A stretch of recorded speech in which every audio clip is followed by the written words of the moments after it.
আসসালামু আলাইকুম। আজকের রেসিপি দেখার জন্য সবাইকে ওয়েলকাম জানাচ্ছি। তো আজকে আমি আপনাদের দেখাবো সুস্বাদু মাছের ডিমের রেসিপি, বড়া বা কাটলেট যেটাই বলেন।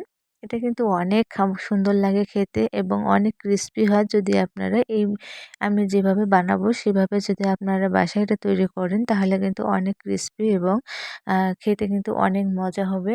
আর এটাকে আপনারা বিভিন্নভাবেও খেতে পারেন। তো চলুন তৈরি করা যাক। তো এখানে আমি প্রথমে পেঁয়াজ দিয়ে দিব। আপনাদের ইচ্ছা মতো পেঁয়াজগুলো দিবেন।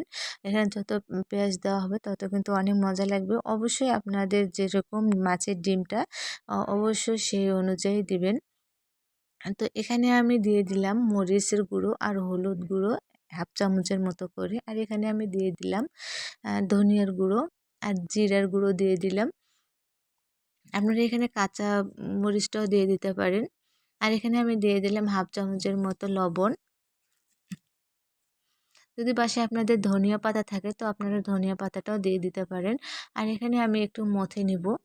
বেশিক্ষণ মথাবো না, এই 20-30 সেকেন্ডের মতো একটু মথিয়ে নেব যাতে পেঁয়াজটা একটু নরম হয়।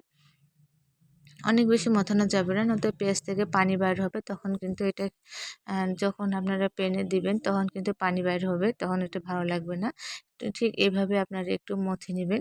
তারপরে আমি যে ডিমটা দিব, রুই মাছের ডিম। আপনারা যেকোনো মাছের ডিম নিয়ে আপনারা এই রেসিপিটা করতে পারবেন। আর এখানে আপনারা বেকিং পাউডার দিতে পারবেন, ময়দা দিতে পারবেন বা বা চালের গুঁড়ো দিতে পারবেন। আপনাদের হাতের কাছে যেটা থাকবে আপনারা সেটা দিয়ে আপনারা করতে পারবেন, কোনো সমস্যা হবে না। তো এখানে দিয়ে আমি আরেকটু মথে নিব। খুব সুন্দর করে এটা মথাবেন। যত এটা মথানো হবে তত কিন্তু এটার ক্রিস্পিনেসটা অনেক সুন্দর আসবে। আর চতুর্পাশে কিন্তু ঝাল মশলাগুলো ছড়িয়ে যাবে। আর মাছটাকে কিন্তু মাছের উপরে যে পর্দাটা থাকে, আঁশগুলো থাকে, সেটা কিন্তু অবশ্যই আপনারা আগে এটা মথে নিয়ে তারপরে পেঁয়াজগুলোর সাথে মিশাবেন। তো এভাবে আমি মথে নিলাম। তারপর আমি এখানে একটা প্যান বসিয়ে দিয়েছি। প্যানে তেল দিয়ে দিয়েছি গরম করার জন্য। তো আমি এখন এগুলোকে দিয়ে দিব।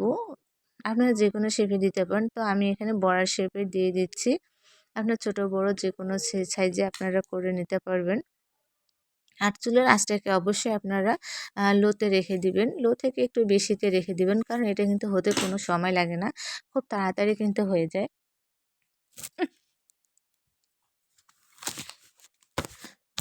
তো এটা এক পাশ আমি তুলে দিচ্ছি। এটা খুব সহজেই খুব তাড়াতাড়ি কিন্তু লালচে বর্ণ হয়ে যায়। সেজন্য আপনারা চুলার আঁচটাকে কমিয়ে রাখবেন। তাহলে কিন্তু অনেক ক্রিস্পি হবে আর ভিতর থেকে সেদ্ধ হবে। আর যদি আপনারা চুলার আঁচটাকে বেশি করে দেন তাহলে কিন্তু ভিতর থেকে কুক হবে না, ওপরে পুড়ে যাবে। তখন এটা খেতে ভালো লাগবে না, কাঁচা কাঁচা গন্ধ আসতে লাগবে। সেজন্য আপনারা এই চিন্তা করে আপনারা চুলার আঁচটাকে একটু কমিয়ে রাখবেন। তো এভাবে আপনারা কয়েকবারে উলটপালট করে দিয়ে পুরো রেসিপিটা আপনারা তৈরি করবেন। আর আপনারা চাইলে এটা তৈরি হয়ে যাওয়ার পরে মাছ যেরকম আমরা রান্না করি সেভাবেও আপনারা কিন্তু পেঁয়াজ, রসুন, পেঁয়াজ বেরেস্তা করে আপনারা কিন্তু এই মাছের ঝোলও আপনারা তৈরি করতে পারবেন। এই ঝোল রান্না করলেও কিন্তু খেতে অসম্ভব মজার হয়। তো এভাবে আমি এটা একটার পর একটা তুলে দিচ্ছি যতক্ষণ না পর্যন্ত মুচমুচে হয় আর পুরোটাই দুপাশে যেন সিদ্ধ হয়। সেভাবে আমি এটাকে একটু পর পর তুলে দিচ্ছি। দেখতে পাচ্ছেন এপাশে আমার একটা সুন্দর একটা কালার, ব্রাউন কালার চলে আসছে। তার মানে আমার বড়াটাও হয়ে গেছে।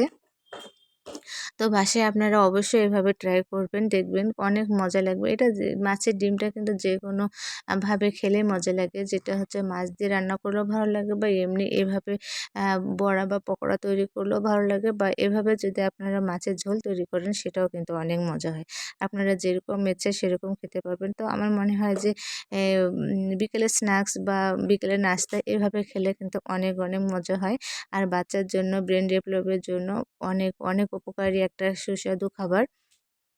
ছোট বড় বাচ্চা যেকোনো সাইজের মানুষই এটা কিন্তু অনেক পছন্দ করবে।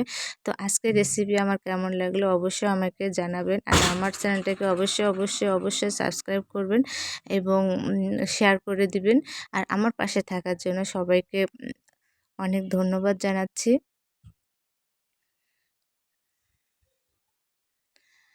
যারা আমার চ্যানেলে নতুন তারা অবশ্যই আমার চ্যানেলটিকে সাবস্ক্রাইব করে আমার পাশে থাকবেন। আর আমার সব রেসিপি কিন্তু অনেক সিম্পল রেসিপি। সব দেখার জন্য আপনাদেরকে রিকোয়েস্ট করতেছি, একবার ঘুরে আসার জন্য রিকোয়েস্ট করতেছি। একবার দেখলেই বুঝতে পারবেন আমি খুব সিম্পলভাবে তৈরি করে থাকি। তো ভালো থাকবেন, সুস্থ থাকবেন। আল্লাহ হাফেজ।